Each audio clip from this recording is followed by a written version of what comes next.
Bahaye ikaze muri iki kiganiro. Iki kinyejana turimo cya 21 ni ikinyejana abantu benshi bafite ubwenge ariko nanone bakorerwa buri kimwe cyose n'ikoranabuhanga ryadutse muri ino si, ku buryo no kugeza aho kuvanga icyayi nabyo bisaba akuma kamwe kabugenewe kavanga icyayi wicaye, hanyuma ibindi by'ikoranabuhanga ugasoma icyayi bitabangiye ngombwa kufata ku gikombe. Birasa naho iri koranabuhanga ryatugeza abanebwe ku rwego rwo hejuru. Abantu benshi barimo gutekereza uburyo bazava kuri ino si bakimukira ku wundi mubumbe wa Marisi.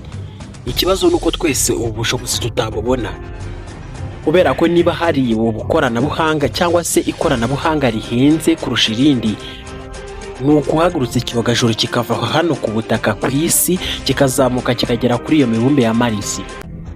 Birasa naho bidashoboka. Nk'ubu kugira ngo icyogajuru kimwe cyonyine gihaguruke ku isi kizamuke kigere kuri uyu mubumbe wa Marisi cyangwa ku kwezi, bisaba miliyoni zigera kuri 400 z'amadolari y'Amerika. Aya ngaya ni amafaranga make cyane ugereranyije n'ayo bisaba ubundi kugira ngo ibyogajuru bizamuke biturutse ku butaka. Mu gushaka kwifuza ndetse no kugaragara neza kurusha abandi, nyamara buri muntu wese akigaragaza mu isura itariyo. Nk'ubu nkawe urabizi neza ko utandukanye n'umuntu uba uri we mu gikoni iwawe, iyo uri wenyine cyangwa se mu nzu iwawe. Ariko iyo ugeze mu bandi ugerageza kwihindura uko bishoboka kose kugira ngo ugaragare neza, ndetse n'aba bantu ubarizwa hamwe nabo bagufate nk'igihangange kandi kidasanzwe.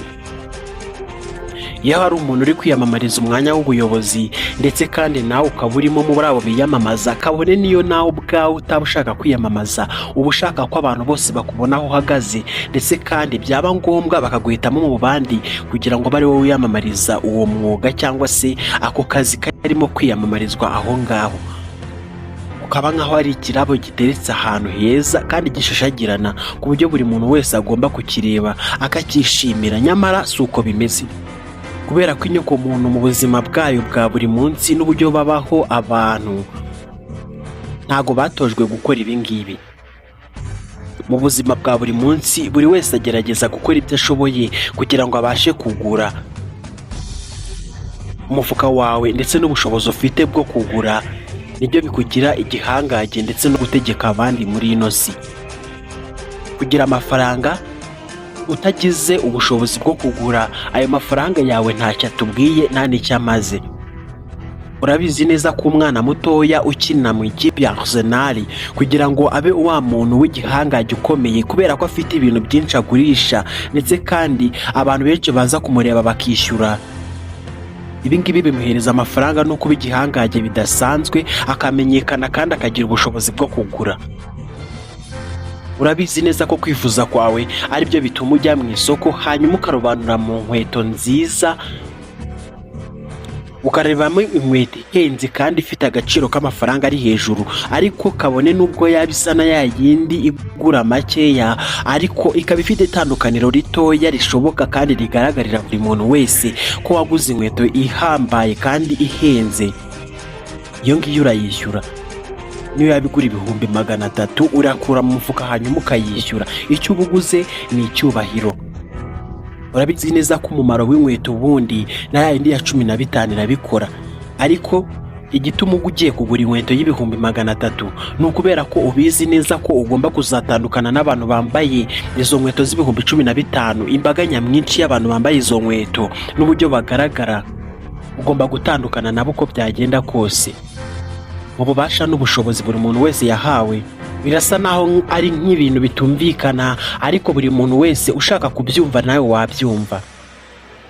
Mu bushobozi bumwe twahawe bw'isi, birasa naho kugenzura buri kintu cyose ku isi biri mu bushake bwacu kandi n'ubushobozi. Ikibazo kw'imbaga nyamwinshi ndetse n'uburyo abantu batuye bagiye barutanwa, ntagira umwe uzamuka akaba umukire akava hahandi yari atuye akava mu bakene akajya guturana n'abandi bakire. Ni gute ibitekerezo byacu bizahura? Nk'ubu urabizi neza nta mukene ushobora kwifata ngo hanyuma avuge ko ashaka kugira inama umukire.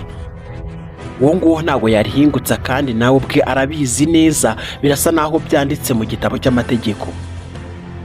Mu bushobozi bumwe twahawe, nuko buri muntu wese ashobora kwigenzura kandi akamenya uburyo yakwinjizamo amafaranga ndetse n'ubushobozi bwo kugura. Nubwo utabunganya n'undi muntu, ariko buri muntu wese hari aho ubushobozi bwe bugarukira mu bijyanye no kugura.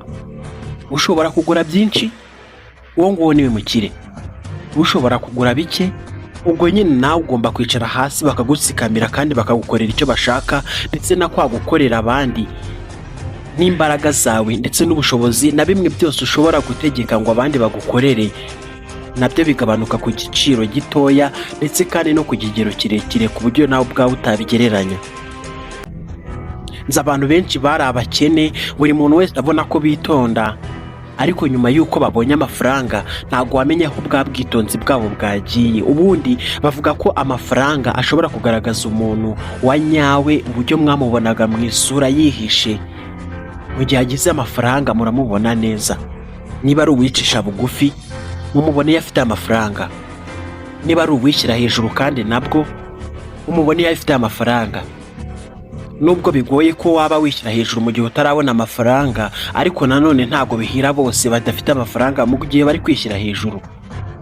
Mu gushaka kugaragara uko abandi bakubona, birasa naho ibi ngibi ari umutwaro abantu bikoreye. Elon Musk, uyu nguyu ni umukire wa mbere ku isi. Mu mwaka w'ibihumbi 2014 yavuze ko ashaka umukobwa mwiza bazatemberana hanyuma bakajyana ku mubumbe wa Mars. Yavuze ko azahitamo umubumbe azajya aho ari wa Mars ndetse no ku kwezi, kubera ko bose ubuhanga ndetse n'ubushakashatsi n'abamenyi mu by'ikirere bafite ubushobozi bwo kujya kuri iyi mibumbe yombi. Iki gihe akimara gutangaza iri tangazo, abakobwa biyandikishije ku bwinshi ndetse kandi ku kigero cyinshi kitagereranywa. Yaje kubisubika. Abiyandikishije bose bisa naho habuzemo umuntu n'umwe wajyana na Elon Musk. Nyuma nanone mu mwaka w'ibihumbi 2016 yongeye gushyira hanze iri tangazo. Jeff Bezos, muramuzi, uyu nawe ni umukire wa mbere. Yigeze kuba umukire wa mbere ku isi, nanone mu gihe Elon Musk atari yaba ku mwanya wa mbere. Nawe yatanze iri tangazo. Mu gihe kingana n'imyaka 2 yonyine kugera mu mwaka w'ibihumbi 2018 hari hamaze kwiyandikisha abakobwa barenga 867.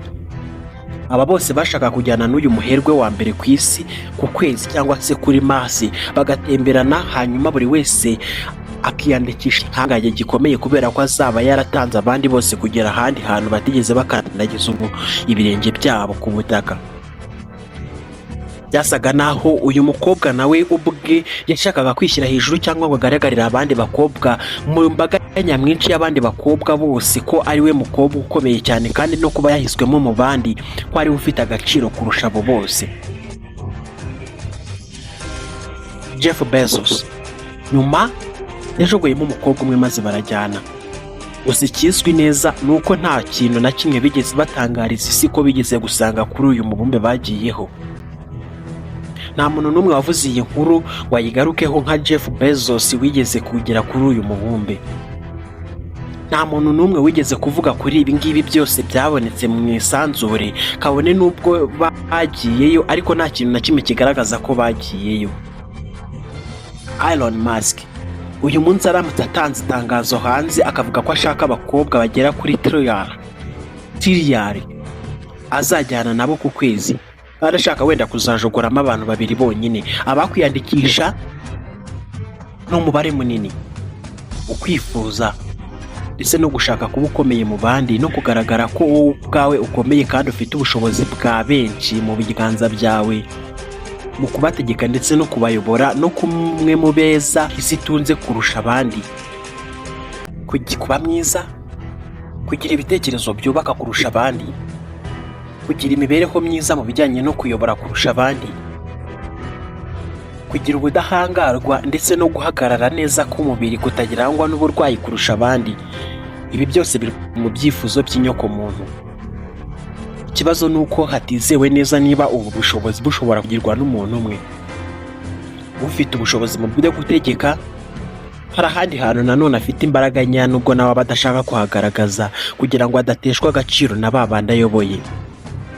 Mu bubasha bumwe cyangwa ubundi hari igihe tuzabyuka nanone buri muntu wese akavuga ati uyu munsi ntago nejejwe nabyo, ibiri kuba n'agahomamunwa. Ababyeyi bazifata ku minwa ndetse kandi benshi bazatangazwa n'uko bari kubona isi yahindutse. Nyamara muri iki kinyejana cya 21 ni igisekuru kidasanzwe kandi kigeze kubaho mu buzima bwiza kurusha ibindi bisekuru byose. Uyu munsi wa none kuba wasuka icyayi ukagikura muri tremosi ukagisuka mu kirahuri, ntabwo ibi ngibi rwose bisaba ngo uhaguruke mu ntebe yawe uri ku kazi ngo hanyuma rwose ibi ngibi ujye kubyikorera. Hari imashini ishinzwe kuvanga icyayi, hari imashini ishinzwe kugisuka, hari n'imashini ishinzwe kusomesha icyo cyayi cyawe, hanyuma igashingwa nanone gufata bya bintu wanywereyemo ikabijyana nanone ikajya kubikorera isuku. Birasa naho uyu munsi turi korora igisekuru cy'ubunebwe ndetse kandi kidasanzwe. Ikibazo ko mbere abakurambere bacu ko bahagurukaga hanyuma bakajya gufashanya, bamwe bagahingira abandi, hanyuma bamwe bagafata icyemezo cy'uko nanone bazafata umwanzuro nanone ku nama izaba mu rukiko cyangwa se ikabera mu nama y'umuryango, bakicara bagacotsa ibibazo byabo. Uyu munsi wa none iyi nama yabaye buri wese aba yibereye mu matelefone. Udafite computer aba ari mu matelefone, aho usanze hicaye abantu barimo kuganira ndetse kandi ikiganiro cyaryoshye, bicaye ukabakonegitaho wifi ndetse ukabereka ko aho ngaho hari internet y'ubuntu. Bose ubwo baburiye rimwe, bose bahita bigira muri telefone. Haramutse hazutse umusaza wapfuye mu mwaka wa 2000 akavuka uyu munsi akavukira mu Rwanda cyangwa se akaza kwibona mu Rwanda, birasa naho ashobora gutekereza ko ahangaha ari ikindi gisekuru cy'ubugo kitwagezemo. Ashobora gutekereza ko ahangaha atari ku isi ahubwo ari ku wundi mubumbe avukiyemo. None ni gute twisanze aha? Ese hari ubushobozi buzongera kuvuka hanyuma umuntu nanone akongera gusubira muri kamere yahozemo mbere? Hari ubushobozi cyangwa se ikindi kintu umuntu yakora kugira ngo nanone abe umuntu sosiyete yifuza kandi w'umumaro mu bandi? Ko bisa naho ikoranabuhanga ryo riri kutuyobora aho ngaho, kandi ikoranabuhanga ko rigenda ryiyongera ku munsi ku wundi. Abantu bagakora robo, abandi bagakora imashini zitandukanye zifite intelligence artificial. Ibi byose bishobora kuzatugeza ku irimbuka ry'isi. Ese wowe ubwawe utekereza ko isi ishobora kuzarimburwa na artificial intelligence, ubwenge buhimbano, cyangwa se izarimburwa n'imyuzure n'amazi wenda bizava mu nyanja bikaba nka tsunami hanyuma bikarimbura isi? Cyangwa se ni ikibuye kizaturuka hejuru mu isi kikaza kigasekura isi hanyuma kikayubika? Jye mwari kumwe, nitwa Thomas. Ukomeze kugira ibihe byiza. Mu kiganiro kitaha tuzaza tuvuga kuri iyi ngingo y'uburyo ibi byose bishobora kuzagenda. Ndabashimiye. Bye. Sably best.